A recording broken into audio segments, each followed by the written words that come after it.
Olá, eu sou Jarles Pereira, missionário da comunidade Canção Nova, e você está no Diário Espiritual. Vamos fazer juntos?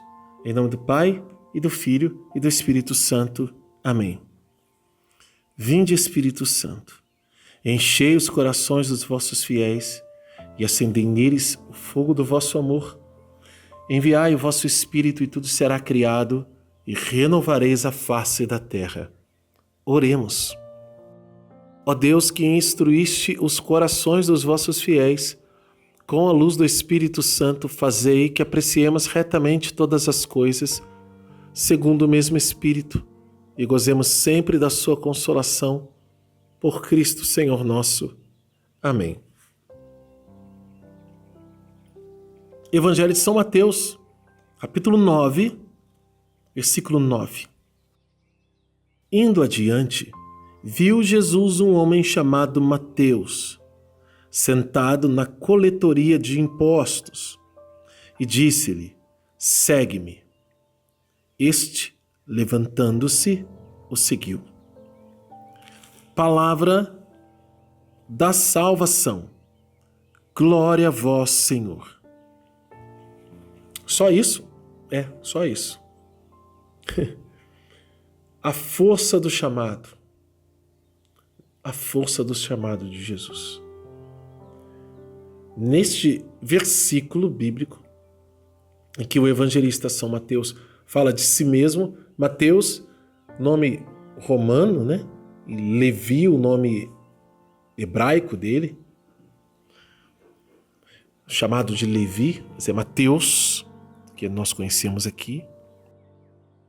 Mateus estava sentado na coletoria de impostos.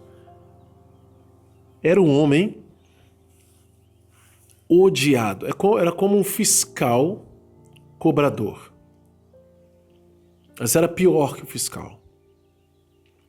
Porque o fiscal, ele notifica, né?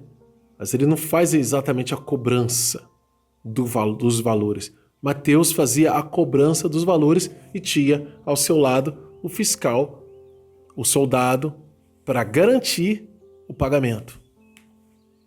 Só que a cobrança era ao seu próprio povo. E ele ganhava muito bem por isso. Os cobradores de impostos tinham dinheiro. Por quê?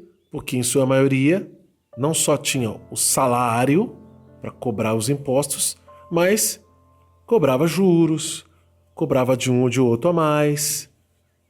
Eram gente corrupta. Era gente detestável. E não é que um julgamento aleatório, não. A tradição da igreja fala isso. Os padres, né, que você conhece dificilmente vão falar o contrário. Por quê? Porque é a verdade a respeito de Mateus e dos outros cobradores de impostos. Eles faziam as coisas erradas. Eles tiravam proveito da sua situação. Mas Jesus passou, gente. Passou, viu Mateus e chamou Mateus. Segue-me. O que Mateus viu em Jesus? Porque, e também o que Jesus viu em Mateus, né? Mas o que a gente pergunta a respeito de Mateus serve pra gente. O que Jesus viu no Jarles? O que Jesus viu em você? Para te chamar.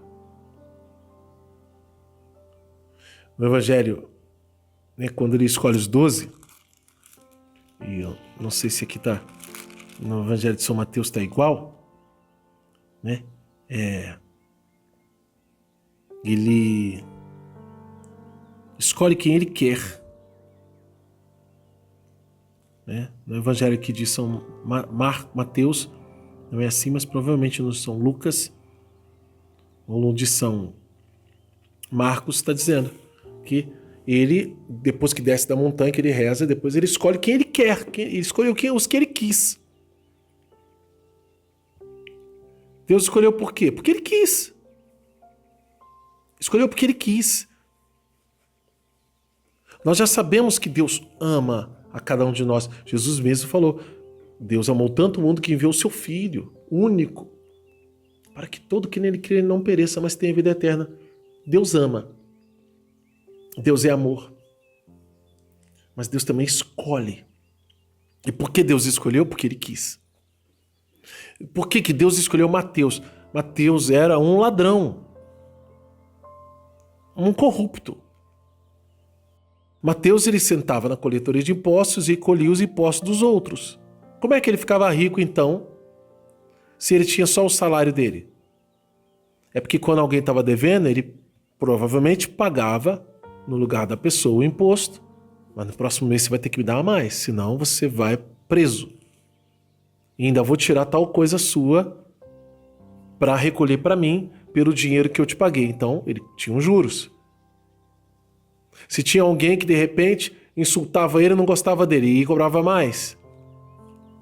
Com base no que eu estou falando isso? Com base no próprio testemunho do chefe dos cobradores de impostos, que era Zaqueu. Zaqueu, quando Jesus vai na casa dele, ele se converte e ele diz: olha, eu vou pegar metade dos meus bens e vou dar para os pobres. E se eu defraudei alguém, olha, eu vou fazer isso, eu vou devolver 4 vezes mais para compensar. Por quê? Porque ele defraudava. E os cobradores de impostos eram pessoas unidas. Unidas. A gente vai ver isso na próxima leitura. Por quê? Que Mateus vai dar um banquete e chama os cobradores de impostos para participar. Até porque eles não tinham outros amigos, né? Judeus. Ninguém gostava deles. Eles tinham que estar unidos. Então as práticas eram parecidas. Um fazia de um jeito, outro fazia um pouquinho de outro, talvez, mas eram todos da mesma laia, vamos dizer assim. Jesus viu Mateus e chamou Mateus. Então, quando Jesus chama alguém que nós consideramos impróprio, como que essa pessoa pode servir a Deus? Como que esse cara pode seguir a Deus? Um ladrão, um assassino, um corrupto. Como que essa pessoa pode dizer o nome de Deus e seguir a Deus? Bom, pergunta para Jesus, porque Jesus chamou Mateus. Só que é necessário que aquele que é chamado deixe tudo e siga Jesus. Porque foi isso que Mateus fez. Ele, levantando-se, o seguiu.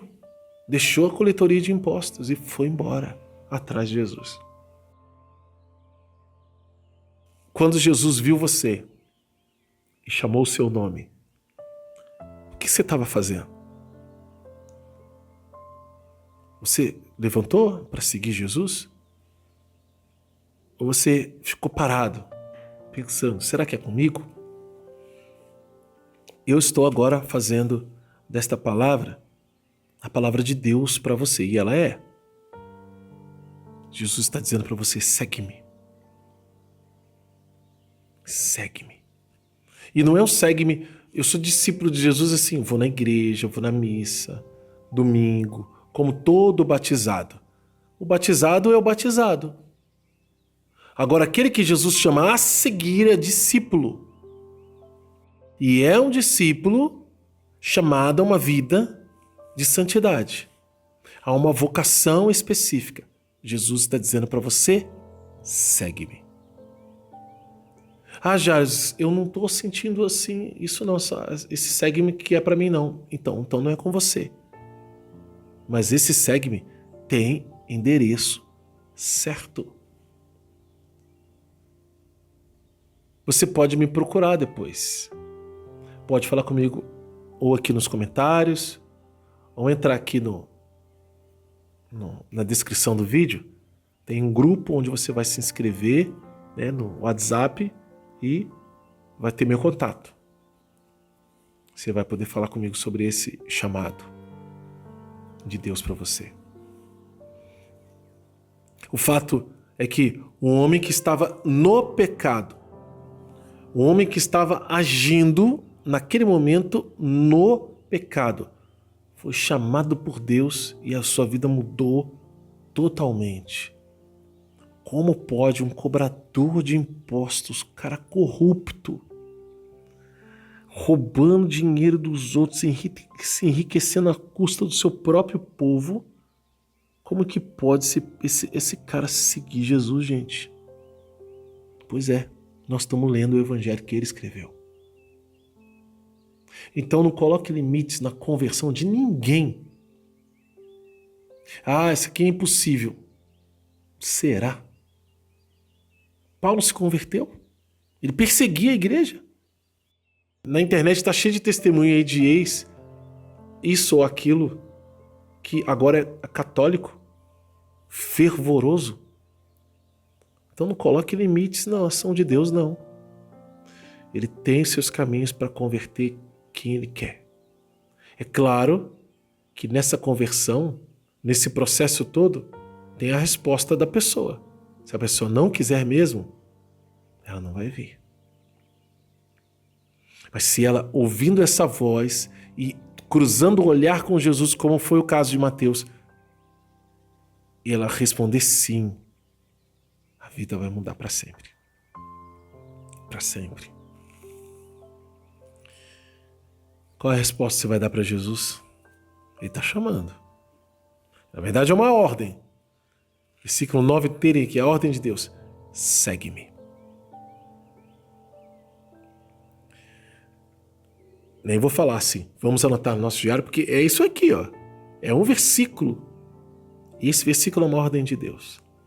Como essa ordem de Deus cai no seu coração? Porque aí assim, nossa, se é uma ordem, todo mundo vai ter que obedecer. Sim, mas existe aquilo que Jesus fala ao nosso coração. A Mateus, e há muitos que estão ouvindo, ele está chamando a um segmento extremo. O que é esse segmento extremo? Você vai deixar para seguir Jesus. Você vai deixar para seguir Jesus. Deixar o quê? Deixar pai, deixar mãe, deixar emprego, vai deixar. Igual na Canção Nova. Eu tive que deixar minha casa, meus pais, meu emprego, namoro, faculdade e vir embora. Alguns vão fazer isso para ir para o seminário, outros para ir para uma congregação. Eu não sei. Outros são chamados a seguir naquilo que Deus já está chamando. E você, ó, devagar aí, ó. Ah, não, eu não sou digno porque eu faço isso e aquilo errado. Mateus fazia pior. É só parar e seguir Jesus. Talvez um trabalho aí na sua paróquia. Eu não sei. Essa é a hora de você perceber o chamado de Deus na sua vida. E obedecer. Anota também isso. Qual é a mensagem de Deus para você e como colocar em prática na sua vida. Não se esqueça de deixar o comentário, viu?